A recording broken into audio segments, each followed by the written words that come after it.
Thursday, December 11th. This is the Recreation Centers of Sun City West Golf Committee meeting.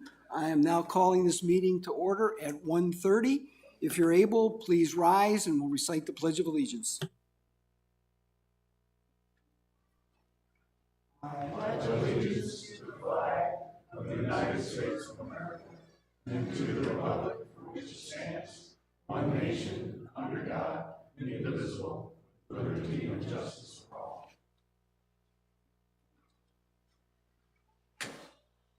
Thank you very much. We've established quorum. We have all 7 members and our 2 staff advisors present for this meeting. Meeting procedures, I will read them to everyone. The governing board and its committees conduct all their meetings in compliance with the Arizona Plan Community Association open meeting laws per ARS 33-1804 and in concert with Recreation Centers Sun City West bylaws, policies, and standing rules. Parliamentary procedures as outlined in the most recent edition of Robert's Rules of Order will also be followed in all meetings as appropriate, consistent with bylaw 3.07 and standing rules 2 and 3. This was adopted by the governing board in January of 2025. Also, I would like if everyone could please silence their cell phones and even take them off the table. And this meeting is being live streamed and recorded. Thank you. Moving along, we have first item of business is the approval of the minutes from November 6th.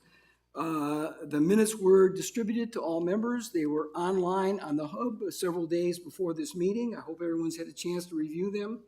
Anyone have any changes, corrections, or additions to the minutes? Okay, seeing none, they will stand as posted. Reports. Our golf operations manager, Mr. Pat O'Hara.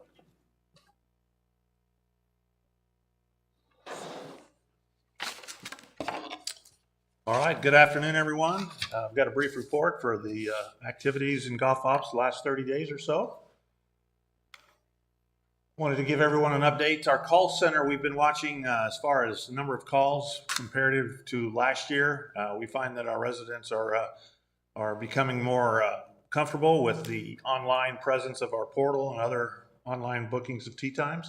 But we found that in the month of November that we were pretty well flat, 4,030 calls.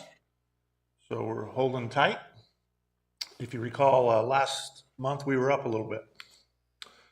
Update on our upcoming tournaments. We've sold out our Ugly Sweater Night Golf Tournament. That's over at Pebblebrook this year. It's Friday, February 19th. Last month we had our night putting. It was our Folds of Honor night putting event. We had also along with that, we had a donation or a raffle for the week of Veterans Day week and collected donations from our community. Glad to say that we had over $945 collected that we'll send on to the Folds of Honor. And then you'll also see the raffle winners for those. We try to entice them to contribute. So we've got prizes for people that do donate. And you can see a list of those and might even be on that list.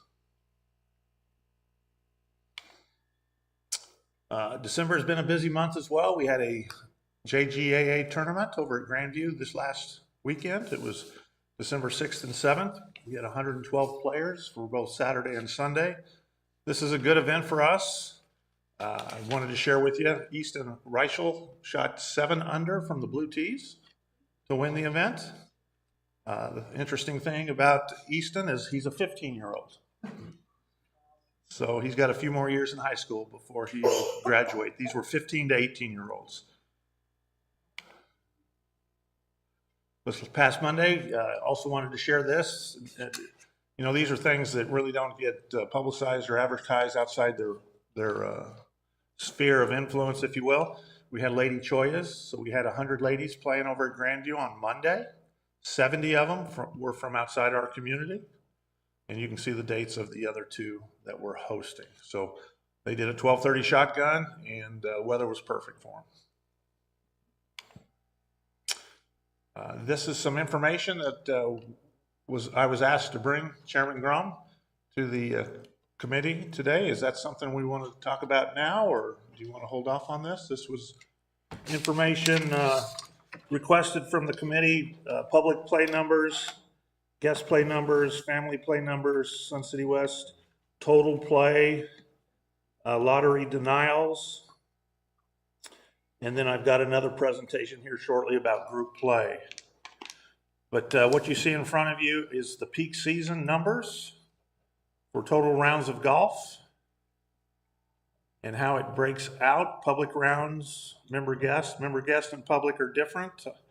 Member guests are brought into the community through a member. Public is strictly people that don't have any tie to the community.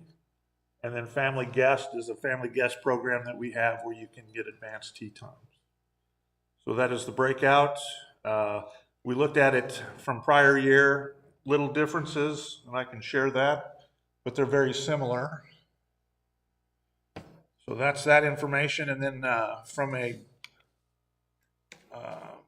lottery standpoint, same months, number of requests for lottery submissions, number of bookings off of those requests. Bumps is defined as golfers not getting selected out of the lottery. November's very high, as you can imagine, due to the overseeding, and we have limited golf courses. But all in all, I want to say that the lottery system works very, very well, very efficient, and it's been very good over the last few years. So, good information.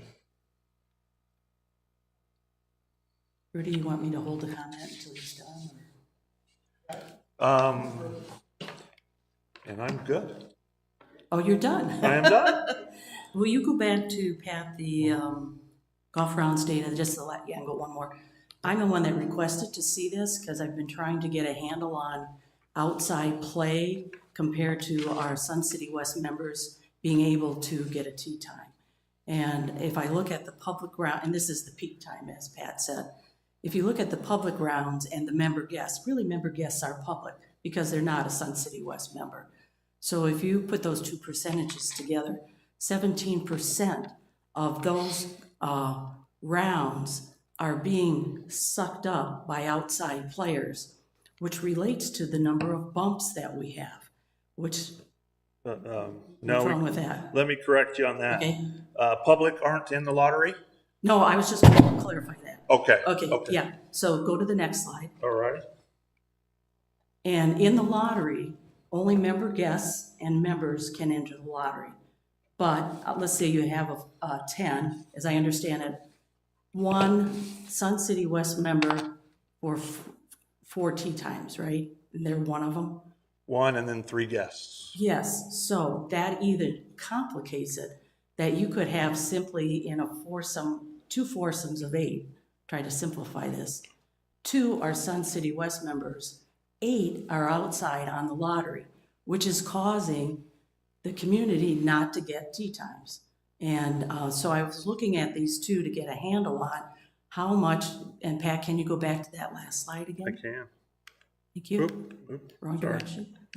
There we go. So I was trying to look at the increases in member guest round and public rounds, and you can see those are increasing dramatically. So I bring that kind of as a placeholder as we get into group play, lottery discussions, et cetera, and the number of bumps that we have. Right. Because as you know, I've been pretty vocal about not getting tee times. Right. Very good. So just to piggyback on that, Ms. Lindahl asked us if we could find out easily or readily if we can find out how many member guests are in each lottery requests. So we can't do it easily, but we did a sample. So I'd like to share that real quick. The staff in Golf Ops did it 4 different months or time periods. Here's an example. In the month of November 2024, we had 24 groups that got bumped, 89 players in that. listing, 8 were guests. 8 out of the 89. 10%, yeah. Right, and that's what we're seeing as an overview. The next one was in January. We had 21 groups, 82 players, 8 guests were bumped. So these would just, yeah, okay, keep going. February seems to have a little bit of a spike. We're kind of talking about it in golf ops. We think it has something to do with spring training. Could be. We had 83 players. We had 25 guests. And then in March, we had 79 players that got bumped. 11 of them were guests. So we're seeing somewhere around 10% or so on an average that guests. And then this doesn't, the other data, Pat, which I don't think you can get easily, or I'm not sure, is when the lotteries are submitted, those that get the lottery, that also has filled with outside players. Correct. Yes, that would be a Does- similar on the project. committee, do you see where I'm trying to differentiate? I hope. And, right. And you don't, on the lottery, when the lottery is submitted, do you have a way to distinguish member guests and Sun City West members? Or do you have to do that quote by hand? Yeah, that would be a process. Right now would be manual. Yeah, and that in today's world, I think that's something I would highly recommend Sure, becomes, sure. because data is everything. Yeah, I talked to Linda Plastis, who's very good in our IT department, golf area, and that would take some doing on Total E's part. It's a total revamp of the way it's set up now. Not that it couldn't be done, it would just be a different direction. So I think our stance, at least has been in the past, is the rec center has taken the stance, we don't want to get involved on who you invite to play golf, if it's your next door neighbor or somebody that you play with on a regular basis, or if it's a guest. We don't feel the need to get involved with that. Bring who you want, but you have access to the lottery, and if you're a non-resident, you do not. So that's where we are with that, meaning bring 3 guests if you want, or bring 3 neighborhood guests that are residents. We just haven't taken the stance that we should tell you who you can bring. And I don't know if we do want to get in that world, but maybe with the compaction issue, it might be something to look at. If I read this data right, we have 17% of outside play when we have the hardest crunch. But just a comment, I'll hold my thoughts till the end. But again, please remember that public play is after the fact. It's the scraps. You really only have 10% here on this slide that are on the lottery. 10.2%. Any other questions or comments? Yeah. Well, and they may not be in the lottery. No, No, the public. member guests may not be in the lottery. They may just be getting tee times with a member. They may No, not that's- actually be in the lottery. There's no reason. They have to be associated with a member. Have to be associated with a member, but Right. they may not be in the lottery at all. They could get In their this, tee time 2 days ahead of time. That could be scraps. Yeah. Right. that's true. Yeah, that's true. Also, Pat, do you know, I mean, Correct. sorry, are these numbers increasing over the years or declining? I mean, this is just one year. So at 17% for this last period. So we ran the numbers for the previous year, 23, fiscal 23, 24. And for the same time period, instead of 211,000, it's 217,000 plus. Public rounds was 17,384. Member guest rounds were 23,000 plus. And then total member rounds were 169. So they're increasing. Not on the member guest, unless I've got this wrong. No, the member guest had increased. Thank you. or excuse me, were higher the previous year than they are in this. The public rounds were a little bit Correct. higher. Yeah, it's 7.6% to a true 8%. But the numbers are increasing for member guests. Well, I thought it said 23,000, now it's down to 21. Correct. It went down 2,000. Oh, I'm sorry. Yeah, Correct. that is correct. It And went the down. number of rounds went up, so, or we're a little bit higher, so, Right. yeah. Sorry, thank you, David. So Kathy, just, I'm sure you know though, for the lottery, you only can have 10% for outside. So if you got a 40 group, which a lot of them are groups of 40, that's only 4 players. So it's not, That's group play, not lottery, at 10%. okay, stand corrected, but that's, yeah. What's taken up?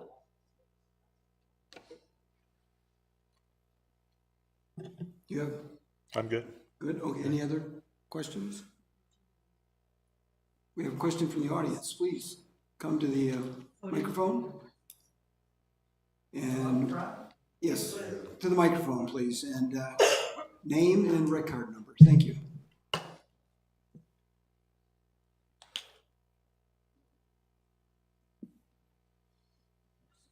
Tom Wolgemuth, rec number 112417.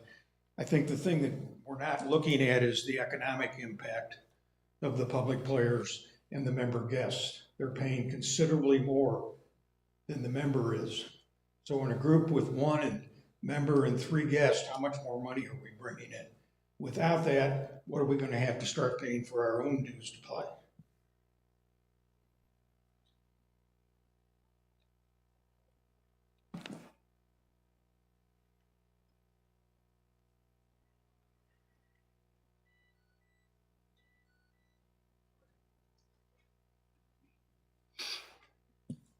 Hi, I'm David Spees. I live on Trail Ridge Drive. But, you know, for what everything was said here, it doesn't appear there's anything broke. You have 1% that are not getting to be able to play each day. You got 34,000 rounds in the peak of the year, and it only looks like 10 per day are getting refused play, which is about 1%. I don't think you have anything that's broke. Thank you.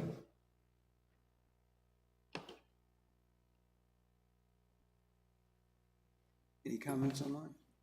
I have a question, just a general question. Mhm.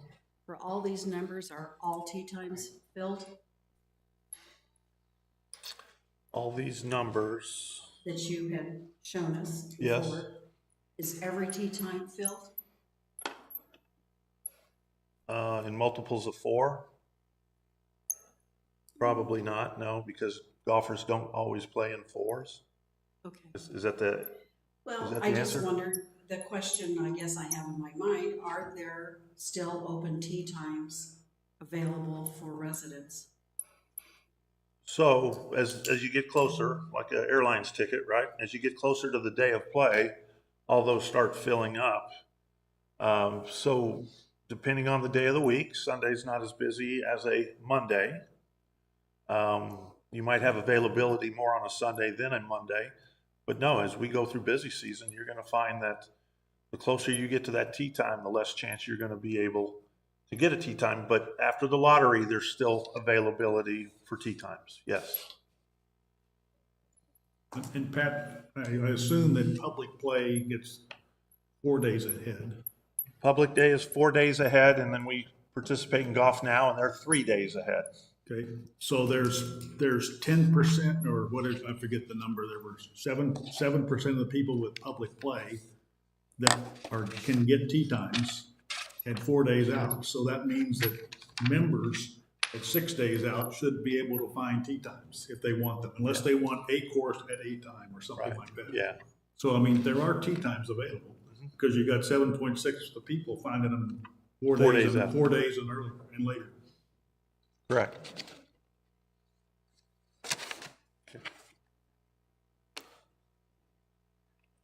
I think, I was just up here, but I live on one of the holes, and I know how far that is on the back nine. I know how far that is from the clubhouse and what time players come through.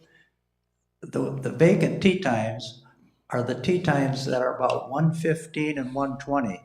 These people are waiting until 1:30 because they get a reduced rate. So you have open tee times in January, February, and March at that about 1:15, 1:07, and 1:08, because these people get a big break at 1:30. And I can tell all of a sudden there's a gap. And I tell my wife, oh, must be the 1:15 is open, 1:20 is open. I'm sure you're losing a lot of golfers at those times because of the break they get if they get a 1:30 tee time. And if they want 1:15 and it comes they can play at 1:35, they'll just refuse the tee time because they want the break.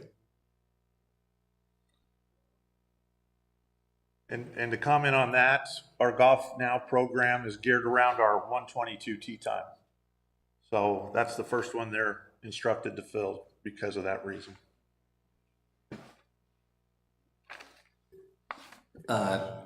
What's the contract now with Golf Now? How many tee times do we give them per day? We don't give Golf Now any tee times. We revenue split with them. So we've got two programs. One where the hot deal of the day is the revenue split, which would be the 122, something in the early afternoon. The other ones are at full rate. We don't discount to Golf Now, and that's why they kind of like us, is because we drive a lot of business to them. So they are not given a set amount of tee times per day? No. That's one of their programs. We have chosen to go the other way. All right, no other questions? Thank you, Pat. Moving on to 3.02. Todd Patty, Environmental Services. All right, good afternoon. Just a few updates. I want to talk about frost delays a little bit, even though we haven't had any this year. Year-to-date water usage report. The Tiff-Tuff Bermuda grass that we have over on number 9 Fairway at Echo Mesa. And then the revised 2026 maintenance schedule. There's some changes on that. And that's a handout, and I think you all got a copy of that. So I'll go over that. So on our course closure delays, we have that texting system that's available. As of yesterday, we had over 2,500 members that have subscribed to that system and are receiving text messages anytime that we have a frost delay, a course closure, and those kind of things. So you can see up there, if you text to Sun City West Golf, the 844-728-0158, then you can subscribe and you can get on that list and you'll receive text messages.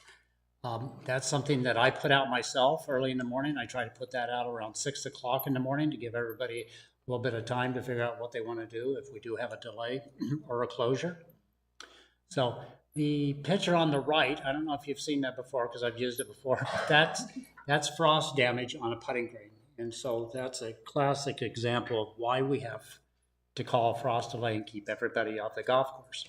Unfortunately, that was one of our own guys that walked out on the putting green to see if we had frost, and sure enough, and that's a size 10.5 shoe. So they were looking at my shoes, so they're trying to blame me on that. But anyway, that happened over at Grandview a couple of years ago. So, but that just shows you what happens when we do have frost out there. And you can get frost at 45 degrees. You know, there's times in the morning, if I'm in the office Sunday morning, I'm getting ready to put out a text message, and I usually have the local news on, and channel 15 at the bottom right has the temperature, and that's downtown. So I'm putting out a text message, and I look at the temperature on the screen, and it says 52 degrees. I'm going, oh, this isn't going to go over very well. You know, if people are watching that same channel, and they're going, how can that be? But we get quite a bit colder out here. We have some really cold spots, Deer Valley, Desert Trails, Trail Ridge. Those are our cold spots. Pebblebrook can be as much as 15 degrees warmer. I've seen that before when I've been driving around in the morning and I'm over at Deer Valley and it's cold, excuse me, And then I go over to Pebblebrook, and as soon as I get out of the truck, I'm going, wow, this is warm. They get a little bit of a breeze, stirs up that warm air. So it just varies from course to course, but we try to be consistent when we put out that text message and make sure somebody's not trying to pull a 1 hour frost or a restriction, and somebody else says, oh, we got 10 minutes. So we try to be really consistent. And what we do in the mornings, we're always talking back and forth or texting back and forth to figure out where everybody's at. And then as soon as I get all that information, that's when I put that text message out. So, and again, 45 degrees, we can have frost out there. So if you don't have frost around the pro shop, there's some low-lying areas on the first holes where it is frozen. So it's tricky at times. I kind of like those days where it's like 30 degrees and it's all white out there. There's no doubt that we have frost out there. But it's when it's like 45 degrees and it's just kind of hit and miss where we have frost out there. And then you show up and you say, well, I don't see any frost out there. Well, we have frost out there in our low areas. All right, and then just a little update on our frost delays over the past 3 seasons, starting 21-22. You can see up there the numbers: 16 delays, 8 restrictions in 21-22, and then that was a big year for us, or big year, but you can see it had an impact on us in 22-23, where we had 21 frost delays and 22 restrictions, and then 23-24 season, not too bad, 9 and 17. And so far this year, we have not had any restrictions or delays. And the reason for that is that we have that 8 o'clock start time.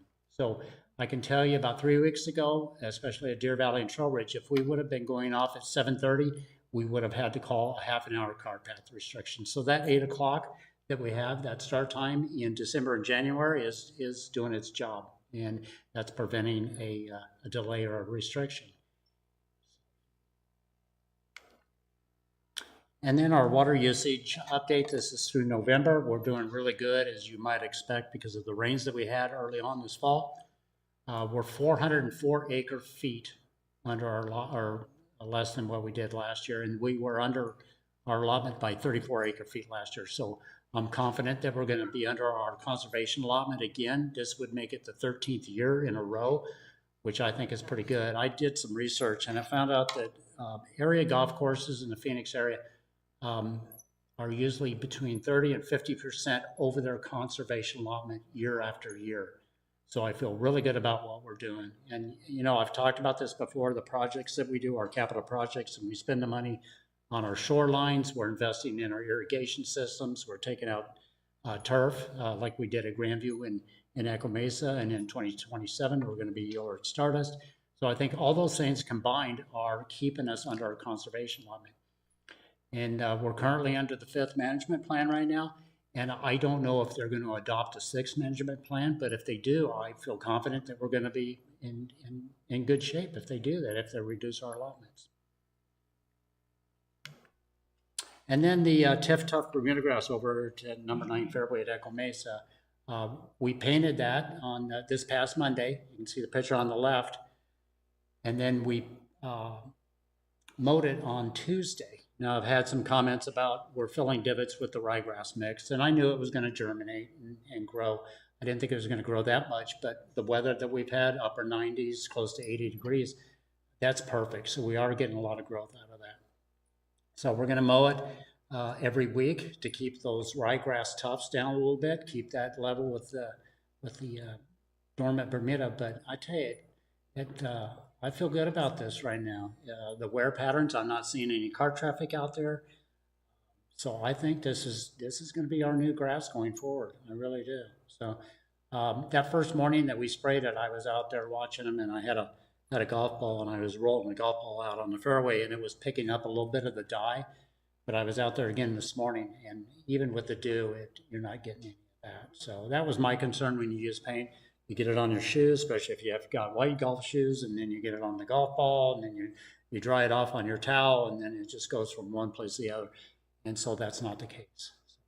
So I feel really good about this, and we're looking at really expanding when we get over to Stardust with that project in 2027. I've got some things I've put into the budget. I've talked to Cliff about that, and so hopefully we can get that through. So Todd, are you looking at the whole course? Pretty much, yeah, at this point, yes, absolutely. with the exception of greens.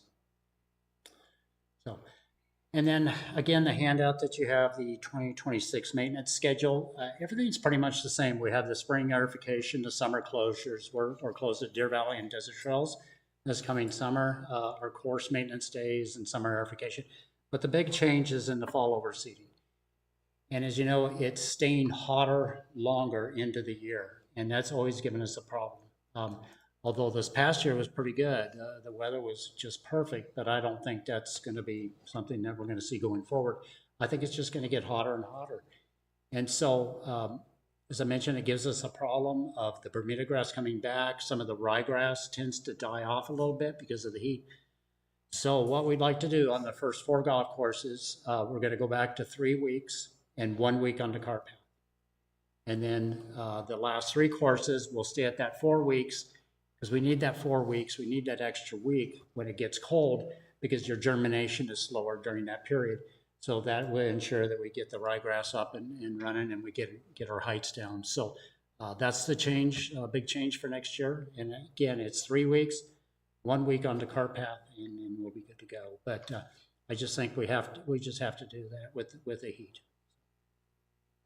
And that's pretty much fitting into the same time window that we've had in the past. You know, I don't want to you don't want to go too early because of the heat, but then you don't want to go too late because of the cold weather. Then you have another issue on your hands where you can't even germinate the grass. So that's the change coming next year on the overseeding. And that concludes my report. Thank you. Anyone? Questions, comments? Ron?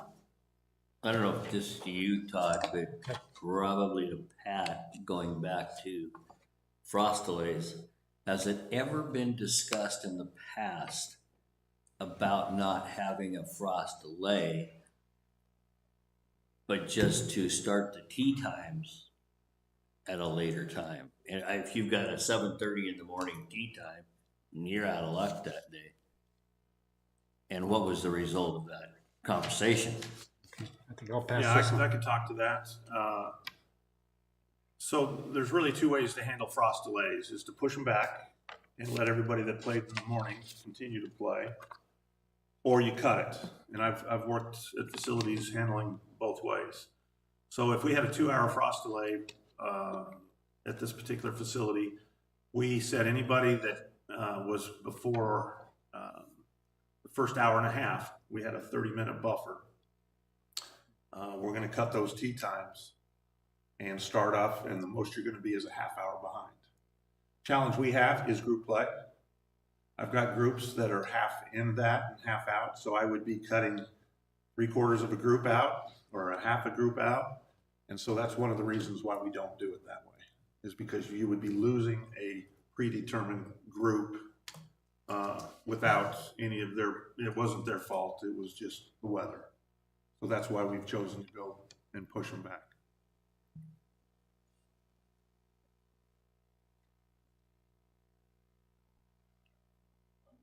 Okay, anyone else? Comments online? Anyone in the audience? Questions for Todd? Okay, thank you. All right, thank you. Okay, moving along, 3.03, our financial review, Mr. Cliff Swan. Thank you. Thank you, Director Grob, and I'm excited to see those budget savings numbers from Mr. Patty on that TIF-TUF. It's Stardust. It'll be interesting. All right, so we're going to present the financial results through October. We are compiling November results right now. We got that mostly finished. So I'll say everything here with a caveat. Through October, after 4 rain delays in November, we're going to be battling a little uphill battle, and we're about even right now and through the first 11 months of December in terms of rounds compared to budget prior year. But let's talk about October.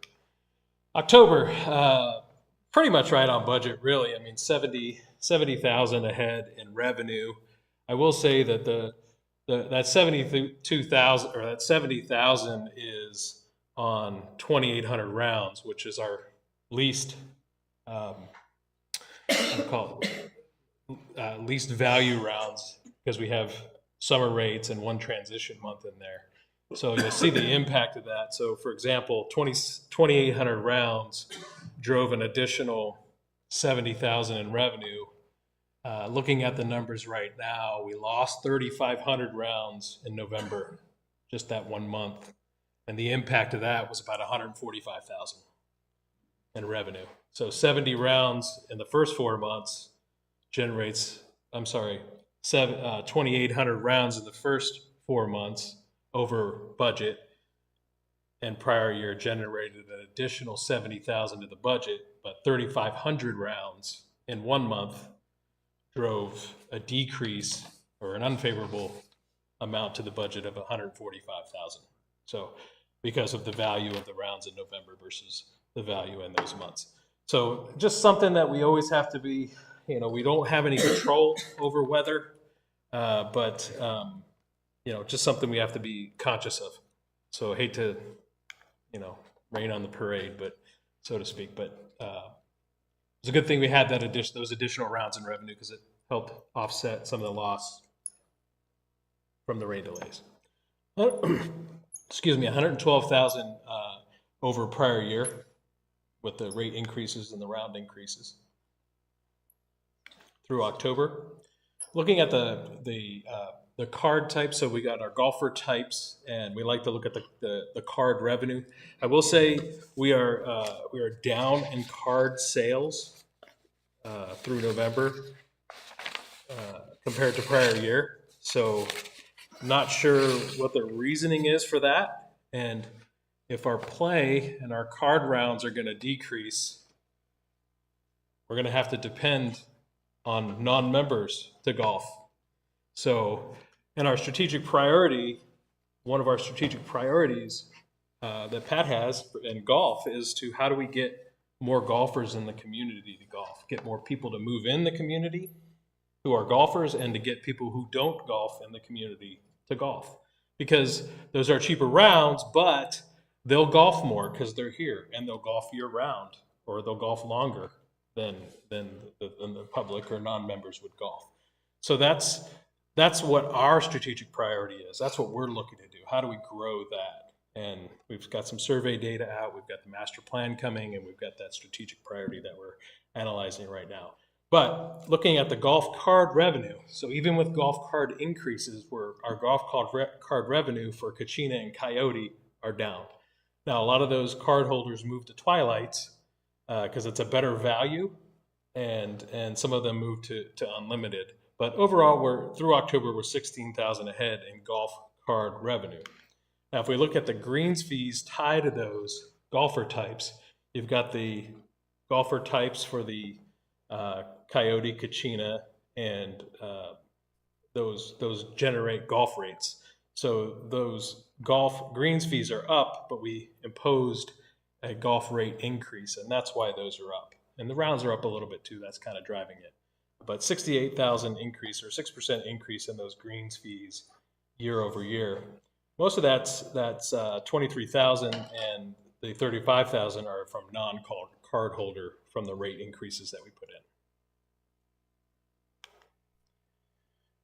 So just looking at the trend, I mean, right on budget for the most part, and right on prior year.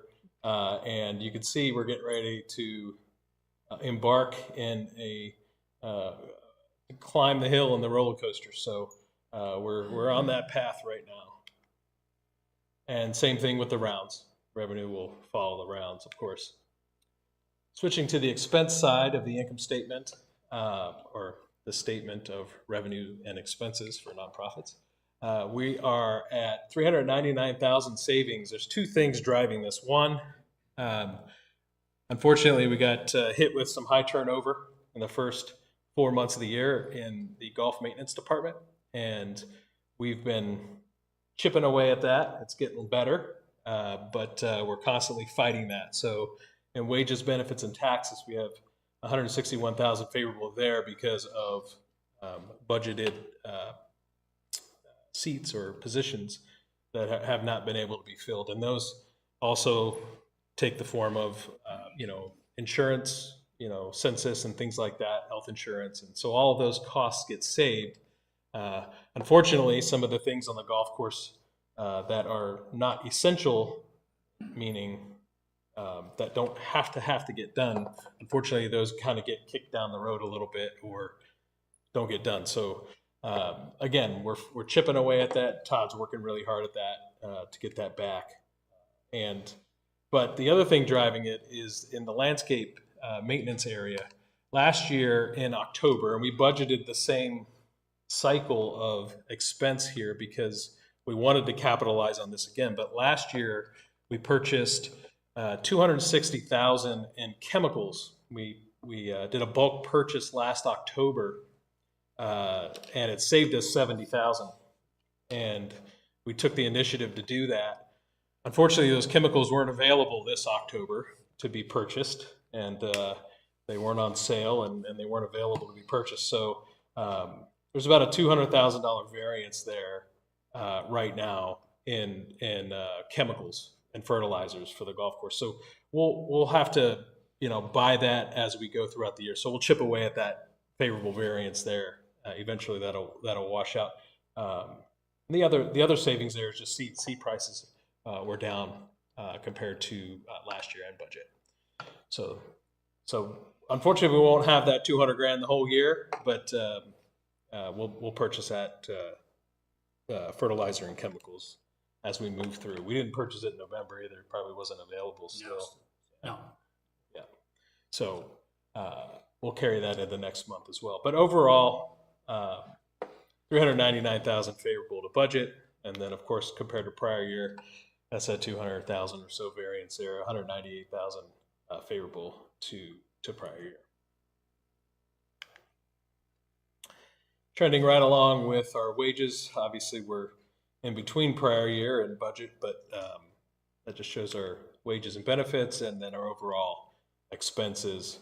We're holding pretty hard and fast to prior year on there, but we'll see what happens with those chemicals as we move throughout. Overall, $468,000 favorable through October compared to budget, and $310,000 favorable compared to prior year. Concludes my financial presentation. Thank you. Questions? I think I had one on page slide 7. I was waiting. Can you go back to 7? Yes. See if that will refresh my memory. For that one? Oh, yes. Okay. So I think, see if I can ask this question correctly. On the Kachina and Coyote cards, even though they've gone down, if you kept those cards for, let's say, hypothetically next year at the same rate, you're getting that money in and putting it in reserve, obviously gaining interest. I'm a good example, a Kachina card. And usually I think you're around 100, 110 rounds in a year. Well, this year I did a lot of traveling, so I was down to 80. So you made some money on me, generally speaking. So I'm wondering if in the Kachina and Coyote, we should consider keeping those where they are at. And then, because we get that money in, and that might level it out more. I don't know. I'm trying to understand what you said there. So when you say keeping them where they're at, what do you mean Don't raise the rate on the cards.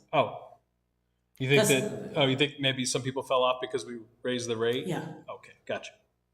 So that would be more of an incentive then. If the Sun City West member rate went up, but the Kachina card didn't. Sure, gotcha. Yeah, so Something to consider, yeah. We can I model would that out. consider it, yeah. Okay, and then slide 9, I'm not sure what caught my interest there.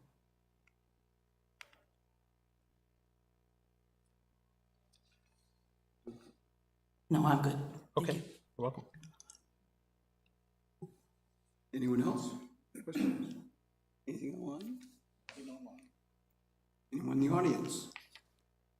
I just have kind of one question. In general terms, our members that hold the cards, either Unlimited, Kachina, or Coyote, do they tend to be annual people, or are there many that are just seasonal residents? Well, here's what I'll tell you. I got the numbers on the card holders, the total numbers. So we have 96 Unlimited card holders. We've got 292 Kachina card holders, 337 Coyote card holders. I'm sorry, that's what we've sold this year. I'm sorry. So the total card holder number, that's on the financial, but it's on the main financials, not on this one. We present that on the financial, but Pat, I think you might know. Yeah, I can help there. Yeah. Unlimited and Kachina tend to be year-round. Coyote's more seasonal, give and take, just because it's a less buy-in. And Kathy, back to your point about card cost to buy in, we look at that, whether or not we're going to increase, and Cliff can speak more about this, but since you've got to pay something at the counter with a Kachina or a Coyote, we try to, if we're going to go up in green fee prices and they're going to get more at the counter, we try to keep that price of the buy-in reasonably low as best we can. Otherwise, we're double dipping the Kachina and Coyote card holders. Does that make sense? She's saying not increase the rate for the greens fee on those, is what she's saying. No, the card. The card. Yeah, we haven't changed the card rate. Oh, okay. Right. I thought you were talking about the greens fee. Sorry. Okay, gotcha. So that's the thought behind it. I have a couple of questions for you, Cliff. Yes. I know there's a green team out there, and do they pay a fee? I'm not sure who that, do they pay a fee to join the green team? It's a free. Green Team is free. We have 300 members that are tied to that, and in their program, they pay a discounted green fee. Okay, so is that anywhere that is that included in the rounds that you've? Yes, that's included in the member round data. How many rounds do we have a year for a green team that are discounted? Out of the 109 rounds that played Saturday, probably 85% of those were discounted. If you play from the tee box, you pay your normal rate. But if you're playing from the 25-yard marker, you're paying a discount.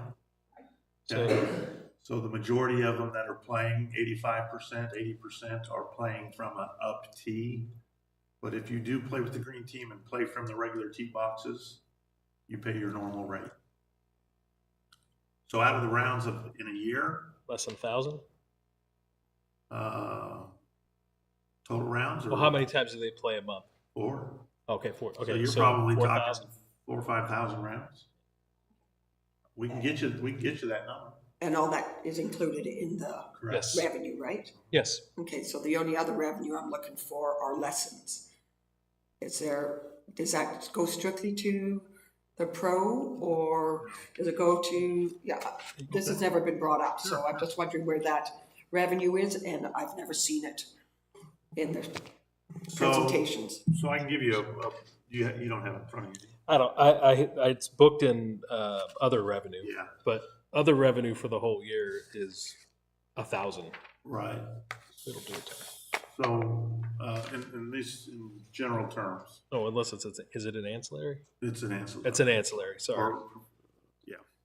So it's total number of dollars collected for lessons in a fiscal year out of the 5 teaching pros that work for the rec center, probably added up to about $7,000, $8,000. Out of that, the rec center gets 30% of that. Now, the reason for that is I wanted the pros to be able to teach and create a relationship with the golfer, but I wanted the rec center to have a cut of this because the rec center pays the PGA dues. So what we find is that the rec center collects more than the dues are, which is fine, but we want to make sure that there's a value there. And that's the way we try to show it is we want to give the rec center a cut, their balls, their turf. So a lesson is $40 or $28 to the pro. And there's a relationship there, and it's worked very, very well. Yeah.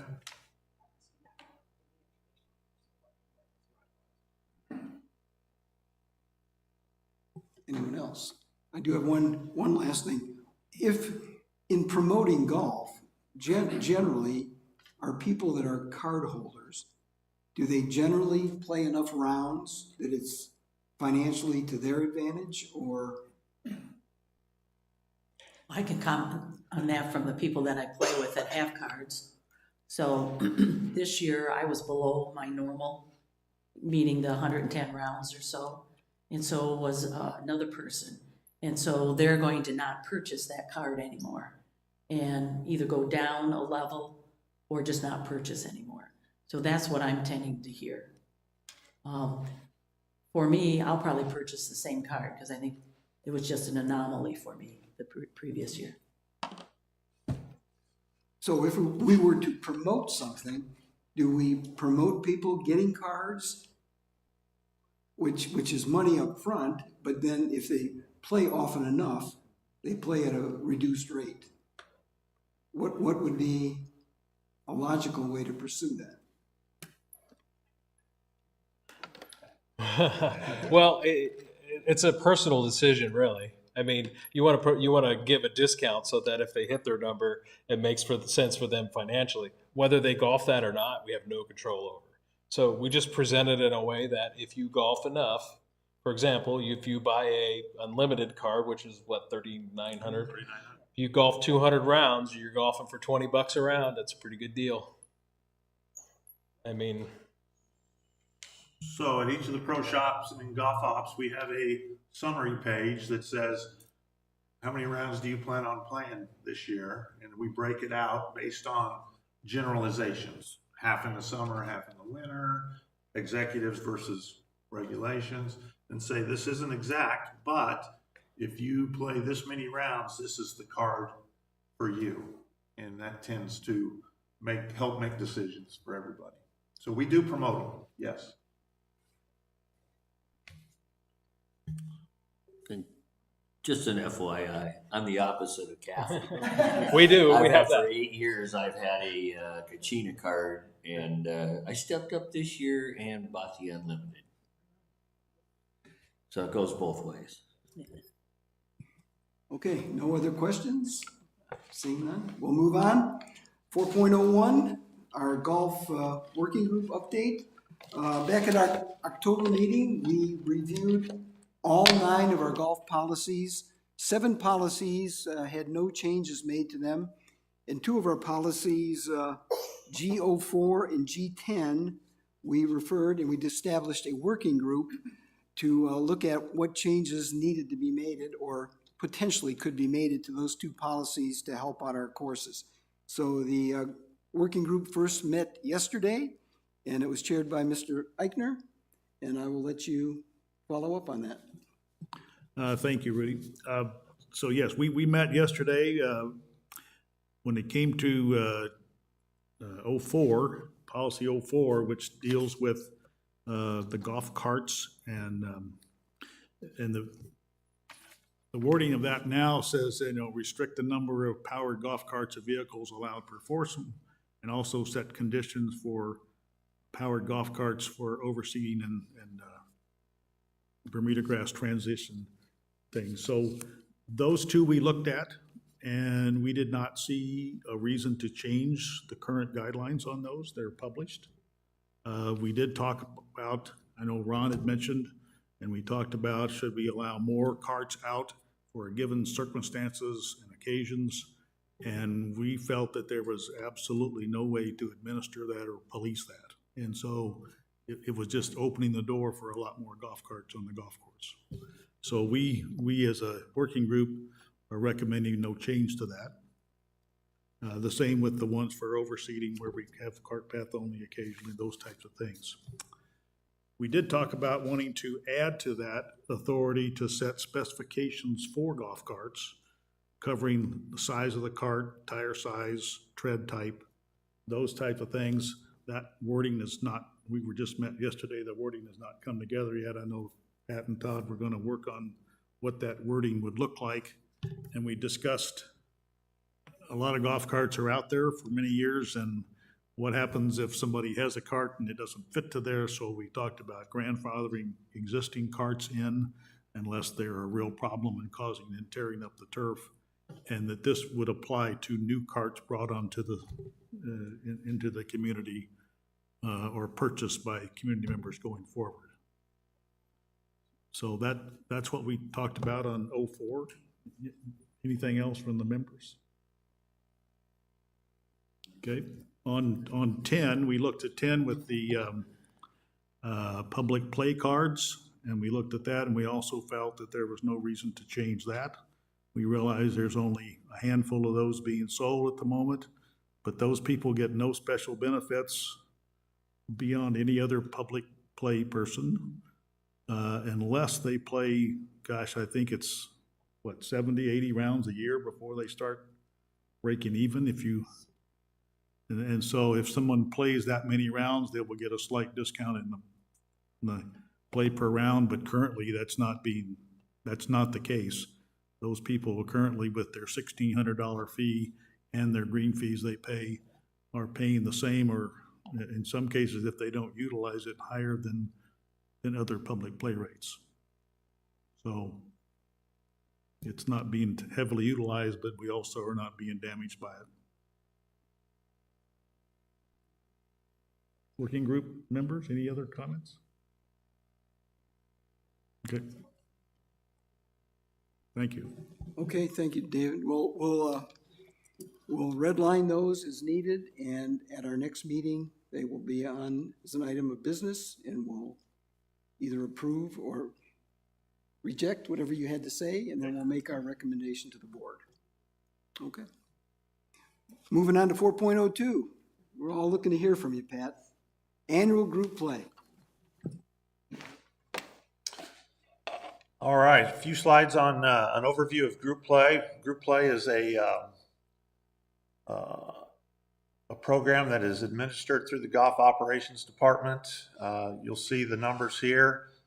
It's been here ever since long before I got here. I'm sorry, 2008. Thank you, Mr. Bozak. It's very robust, and we'll share this information with you. So in looking at group play, we looked at the policy for administration of golf tee times, and the two paragraphs that I'd like to mention, the first one is the 1.0 policy, administration of the golf tee time reservation system as a process of great importance to the Sun City West golf community. The system is intended to facilitate the expedient and equitable distribution of available tee times. And our lottery system does that. Group play is a complement. It's a component to the lottery system. So 1.3 was added a few years ago. Group play, an organized golf program administered through the Golf Operations Department. The group play program is used to help promote and encourage the playing of golf within the residents of Sun City West. And I feel very confident, and I know for a fact that it does that. So a quick overview of group play. Again, these are residents, with the exception of one caveat in here, but these are groups that are formed independent of each other.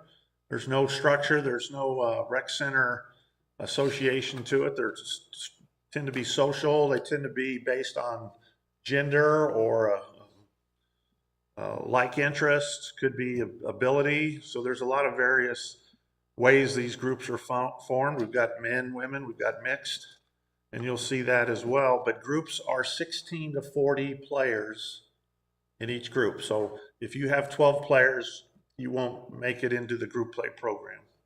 You've got to play weekly. You've got to sign up. Your group has to play every week.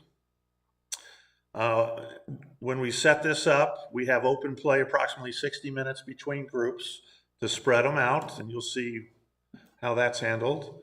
All 7 courses are utilized for group play. At one time, it wasn't. They didn't play a lot of rounds on the executive, but in the last 7-8 years, that has changed. Preferred tee times are just that, preferred. We asked the group what would they'd like to do. Well, we'd like to play on Monday, and we'd like to play somewhere around 9 o'clock. So with that said, Monday, but you might start at 8 o'clock, you might start at 10 o'clock. So it's preferred. Depends on what's going on for that day and what's scheduled. One thing I will mention here, we do allow up to 10% of group play to be made up of guests. The purpose behind that is if one of our residents had somebody coming in to visit and they wanted to play golf, there's an opportunity for them to get into this group and play. So that was the purpose behind that rule. So here's the breakout over the years. These are random years. And I just wanted to share with you, it has grown over the years, but it's not at its peak. Back in, actually it was 16, 17, somewhere in there, it was 64 groups, and these are for the week. We do not do group play on Wednesday due to the nature of how big men's league is on Wednesday. Very slight access to group play on Tuesdays. And you can see on the weekends, they're not as big in numbers. So 58 groups every week is booked on the tee sheet before the lottery. So here's what the sizes look like. Monday, you can see that group 16 is my smallest group. I have 0. 20, I have 1. 24, 3. 28, I have 2 of those groups. 32, I have 2. 36, 1. And 40, I have 8. And what we're seeing over the last few years is that some of these smaller groups are joining each other because they can't fulfill the requirements of the 16 or more players. So on Monday, I have 17 groups that are spread out on all 7 golf courses with a total of 568 players. That's my busiest day. And then you can see each of the other days. Thursday, Friday tend to be fairly busy, Saturday, and Sunday. So I have 58 groups with 1,836 pre-booked tee times. If you want to take that a step further, if you use the 10% rule, there's an opportunity for 183 guests to be pre-booked. Okay? Now these guests should be rotating through. They shouldn't be playing every week. So just to keep that in mind. So I looked at this 2 ways. And again, years ago, we had it on regulation courses for the most part. So if we just took regulation courses only and distributed those tee times, 81% of the tee times would be taken prior to the lottery. You'd have 568 players out there, and you'd have room for 136 other golfers. And these are tee times between 8 o'clock and 1:22 on the 4 regulation golf courses. Okay? There's your distribution. Friday, 460 players, 65%. Thursday, 53%. Sunday being fairly light. So that was our original problem years ago, was we've got a compaction problem here. This is not a good condition to be in here. So what can we do to keep group play thriving, but yet saturate or thin it out a little bit? So we diluted it by adding the executive golf courses. So we take the same numbers, spread it over 7 golf courses, and now we have a 46% booking on Monday, our busiest group play day. And Thursday and Friday are 30%, 37%, Sunday being 6%, for an average of 26% of our tee times are booked ahead of the lottery. So years ago, we kind of landed on the 50% mark, saying anything under 50% was a viable number for booking, and we've tried to keep that intact through the years.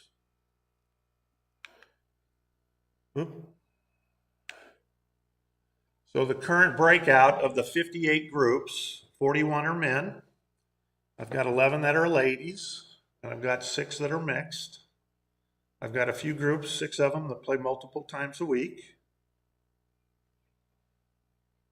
Various times of the week as well. So here's what I see. We've got 26% of our prime tee times are pre-booked.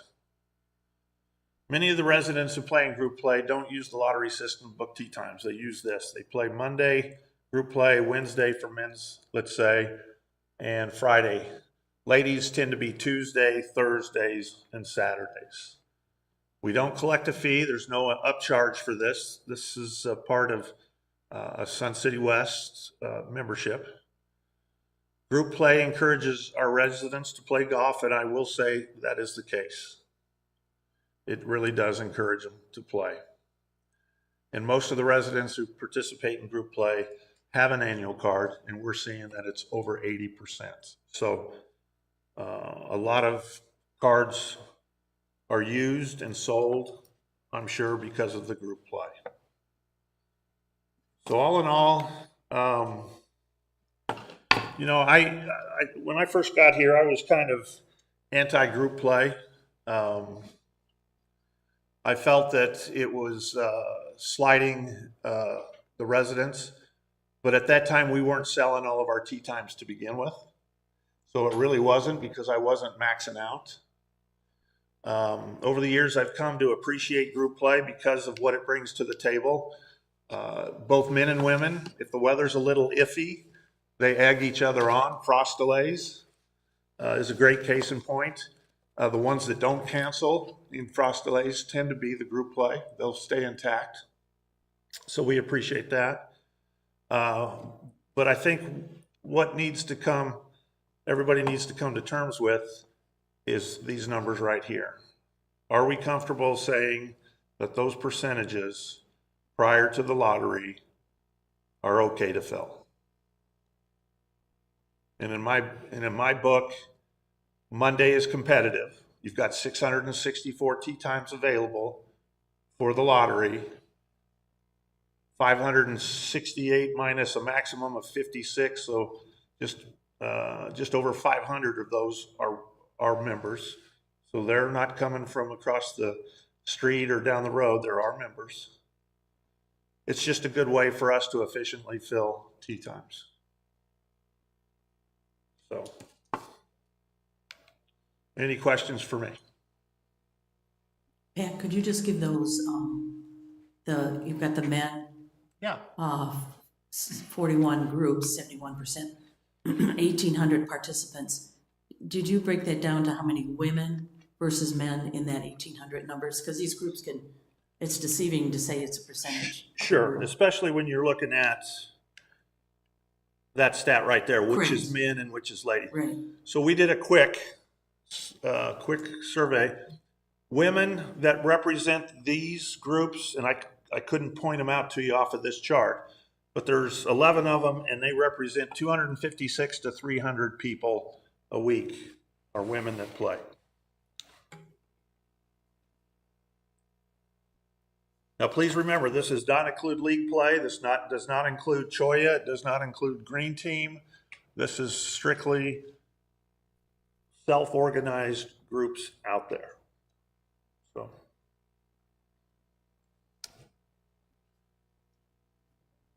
Sure. Anybody else have questions first? I'll go last. Any other questions? Okay, anyone in the audience before we, anybody online? Okay, I've got, Kathy Yeah. has got, had handed out a. I haven't handed it out, but I'm going to do that now. Okay.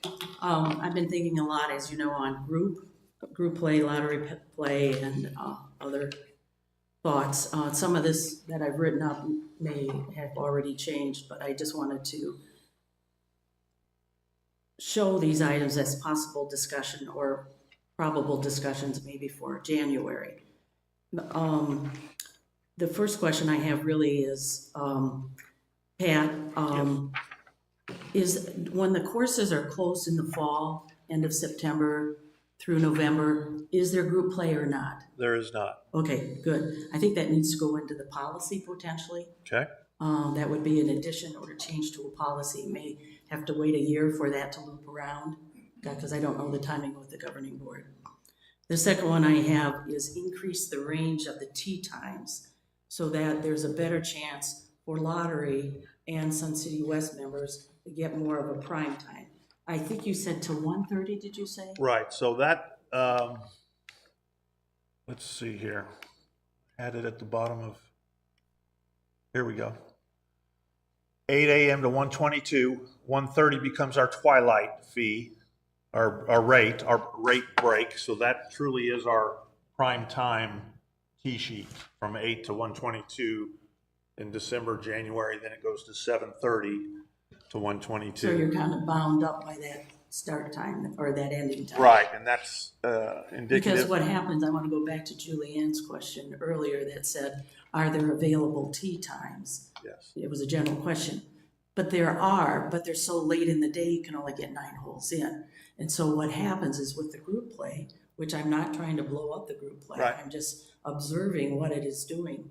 It is forcing many more people to play later in the day and not be able to get in 18 holes. So, But it sounds like it's the twilight time so that anything forces after, your hand. yeah, anything after 1:30 is twilight. We don't expect our golfers after 1:30 to get in 18 holes. So it's an off-price round of golf. And Any, those are the tee times, Julianne, that are available. yeah, Now, I'm sorry, Pat. right. Go ahead. Go ahead. Are you good? Okay. So number 2 may, unless we change the twilight time to 2 o'clock, I'm making this up. Yeah. That could spread it out more because 2 o'clock, you could conceivably get in all the holes that you need. Not at 2. Okay, so now you see the problem we're faced with, right? Well, you can on the exec, but you can't on a regulation. Right, okay. Right. In group, so number 3 is, or at least I want to suggest, group play may only have Sun City members in the group, no member guests. Because they really have a privilege now above me as a Sun City West resident member. And I think that, although it's not a large number, you say you like to see people rotate through, but what I am saying is in the groups, the same people are coming in from Portobello, from Grand, playing in these groups over and over and over again. And so they're getting an advantage before I can even put mine into the lottery because they have a set time in the tee time. So I would like us to maybe have this discussion in January. And then the largest group play size, I said 32, but I'm wondering if it should be 36. It feels like that 40 group is growing. And so if we cut it back to 36 or 32, I'm flexible certainly on a discussion item on that, then that takes up less consecutive tee times as well. And that might provide more opportunities in a lottery as well. And then I'm not an advocate of the unlimited play cards. This has nothing to do with group play. And but another thought I'd like to see for January discussion is to increase the starting time distances on executive courses to 10 minutes and regulation courses to 9 minutes. I think the backup on the executive courses is so frustrating. And I think we talked about this year, Pat, last year and the year before, and I think you've agreed that we're as tight as we can be, and you tee off and you're already waiting on the executive courses. So, I don't know if these are the right expansion of the numbers or not, but those are some things I think that would improve the quality experience of Sun City West members playing golf, as opposed to the frustration you see when two groups are backed up waiting on a hole. So, Rudy, if possible, I can work with you on which ones we can move forward on an agenda item in January. I also am open to any other ideas.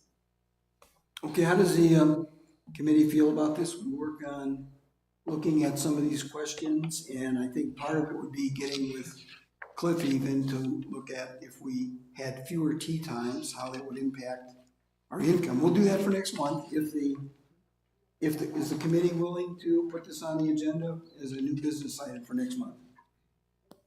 Okay. Rudy? We'll take care of it. Okay. All of those things will be a negative impact to revenue. That's correct. Just saying, That's every one correct. of them. So that revenue is going to have to come from somewhere. That's correct. And so we'll have to consider that in the budgeting process. So just understand that if you want to move forward with that, then That'll result in higher rates, less rounds and higher rates. Understood. That's why we will get with you beforehand so that we could rough up some numbers and see how it would impact things. Mr. Bozak. Thank you, Chairman Grom. I had the good fortune to be asked to chair a committee, today you'd call it a working group, in 2007, and a lot of this came out of that group. We had 15 people that worked for almost a year trying to improve golf in Sun City West. And group play came out of that, outside play came out of that, overseeing the courses all the time came out of that. Made 21 recommendations, all but 2 were accepted. One of them kind of hits home with the comment that was made earlier, how do we get new residents here? That was the same year that the Grand took their resident opening age to 45. And I wanted to do that here because if you get younger people, they're generally going to play more golf. And the Mike Whiting at the time and Ronnie Hoover was the president. They didn't want to tackle that object, so we just kind of let that die. But we suggested a lot of things. And so I've been part of group play for a long, long time. And I would say to you that there's 3 major benefits to it. Number one, we take every year new residents and integrate them into the golf community. I run a group on Monday. We have 51 people on the roster. I'd say that every year we either turn over 3 to 5 to 7 people. This year we've got 4 new people. They didn't know where to go to assimilate into golf in Sun City West. They join a group, and right away they have lots of friends. Pat's favorite slide that he throws up there is the amount of beer that everybody drinks, and I'll guarantee you that the group play people are out drinking everybody else. But there's a sense that I have, when you look at the number of groups per day, Monday and Friday obviously are the 2 heavies. So I'll go back to Monday, maybe I'm missing something, but there's 8 groups that play on Monday. We have 7 courses. That's 1 group per course, which is 10 tee times, which is 1.5 hours of tee times. Am I missing something? So of the 8 hours of tee times, there's only 1.5 hours, generally speaking, used on those 2 days for group play. I think. Yeah. Okay. Fair, yeah. So anyway, it's been a tremendous advantage to this community. If you were running your own business, the first thing you would do is try to figure out who your core customer is. And you would generate a business that would appeal to your core customer because they're going to make or break your business. Our core customers here in this community are the group play people. They play a vast number of the rounds. The last time I looked at the number of rounds that were generated and what % of the people that played them, I can't speak to the group play people of that, but we have always had somewhere around 70 to 80% of the rounds played here are played by people who play less than, take that back. I want to get it right. The point I'm trying to make is that there's a very small percentage of people that drive golf rounds in Sun City West. It's about 25 to 30% of the population who play more than 50 rounds a year. There's a lot of part-time golfers here who play very seldom, once or twice, but the number I recall, there was a very, very significant portion who play less than 50 rounds a year. So again, most of the group players play more than that. Enough on group play. I just have one other thought, and I think you have a smart idea of looking at outside people playing in groups. I think that can get out of control, and I'm not sure that that there's much control in it today other than the monitors who are tasked to do that, and I think there's a possibility there. Into the cart thing that was talked earlier, maybe a thought is to certify a cart. If you go over to the Grand or you go to Portobello, they've got a sticker on the side of their cart it's been approved for use on the course. Maybe we do something like that, so it's pretty easy for us to determine who's okay and who's not. The last thing is, I would say that we've wrestled with this challenge for a long, long time. We got to find a way to get an incentive built in so that Kachina members are more willing to buy an annual card. We've been so long with only 160, 170, 180 annual cards out of 7,500 golfers. So what can we do to attract more of those Kachina members? And I'm thinking some kind of discount, some kind of incentive when you reach a certain amount of rounds that you play. Maybe your rate changes. We've exhausted that so many times in conversation, but if we could wind up with 500 to 600 annual cards, you get that money pop at one time. It's a tremendous financial boom. You agree? Maybe. But I think those people are the ones that are going to play a lot of golf. And so that's anyway. I appreciate your time and thanks for listening. Okay, thank you. Mr. Waller. Yes, Chris Waller, 140558. So I've lived here for 4 golf seasons, and I thought about getting back into golf for 3 of them. And honestly, I went out once or twice and called somebody, do you want to go? Or my problem for not golfing was not a problem getting a tee time. My problem was the consistency, and I found the answer in the group play. So I'm now playing on Mondays and Fridays, making friends, getting back into the game. Pulled out my phone and looked at the cards as you were discussing cards, considering a golf card. So I really think I'm just one person, but the golf groups got me back into golfing. And I love the fact that when my brother came into town about 2 weeks ago, I was able to throw it in advance, is there room for him? The answer might have been no, I knew that. But that we were able to get around while he's out here visiting me. So a lot of the changes to the groups that you were discussing, I didn't really care for the changes. I think it's more good than it is a problem right now. Yeah, I just want to make, my comment is I'm not here to say get rid of groups. I'm here saying it's time to make some adjustments. I've lived here 3 years before I knew group play even existed. And it's the best kept secret in Sun City West. Once you find it and you're in, great. But if I want to start a new group of 32 players and go to Pat and say, I want to play on Monday, the answer is going to be no. So we have a privileged set of people that are true golfers, I granted that get on the tee sheets before anybody else. All I'm looking for is some adjustments that provide other people opportunities to get in those areas too. That's all. I'm not here to blow it up at all. Okay, thank you. That will be part of our discussion next month. It'll be a new business item. Anyone else? Pat, thank you. Okay, we got no new comments online? All right. Moving on to committee comments. Anyone on the committee have anything additional to say? No? Seeing none, anyone in the audience? We had a few comments. Any additional? Seeing none? Online?